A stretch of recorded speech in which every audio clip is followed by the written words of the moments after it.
Welcome back to our series on cases.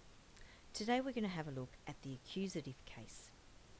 So how do those forms of the, and the possessive adjectives go in the accusative case? How does this table look different to the nominative table that we looked at before? That's it, only the masculine ones have changed, and that's all that's different about these forms. So watch out for masculine ones. How do we know when to use the accusative case then would be the next important question. It's when something is the direct object in a sentence. Let's look at some examples. Okay, the first one, der Lehrer hat eine Katze. The teacher has a cat. This time, we need to find out who or what is receiving the action of the verb to find the direct object. But let's go through the process. Let's find our verb first. Hat is our verb. Who or what is doing the having?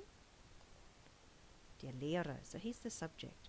What does he have? So what is receiving the action of the verb? Eine Katze. So the Katze, the cat, is the direct object. Second one, where's our verb? Singt. Who or what is doing the singing? In this case, meine Freundin. So she's the subject. Now what is she singing? What's receiving the action of the verb? Das Lied. So the song is the direct object. Pretty easy, huh? The final example here, das Pferd frisst meinen Apfel. The horse eats my apple. Our verb is frisst. Who or what is doing the eating? Das Pferd. So the horse is the subject. What's he eating? What's receiving the action of the verb? Meinen Apfel. So it's the direct object. Okay, so there's our straightforward examples. Let's look at a couple of more complex ones. So there are our two questions for finding the subject and therefore the nominative case, and the direct object and therefore the accusative case. Our example. Wann kauft dein Papa ein Haus?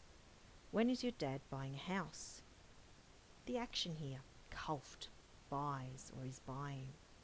Who's doing the buying? So who's the subject? Dein Papa. What's he buying? What's receiving that action? Ein Haus. So it's the direct object and therefore accusative. Okay? So even when it's a question, the same rules apply. And a final example where there are two clauses. Wenn das Kind seinen Freund besucht, sieht es einen Abenteuerfilm. So when the child visits his friend, he sees an adventure film. So the verb in the first half is besucht. Who or what's doing the visiting? That's the child, that's right. So the child is the subject. Who or what is he visiting? His friend. So the friend is the direct object. And here's our second verb, sieht. Doing the seeing is es, referring back to the child. What's it seeing? An Abenteuerfilm, and therefore the direct object. And you can see here the masculine accusative forms that have changed. And that's really all there is to it. So let's summarise. So, is a word the direct object? Yes. Then you need to use the accusative case. Cool. So, der becomes den, ein becomes einen, mein becomes meinen, and so on. That's it. Good luck with it.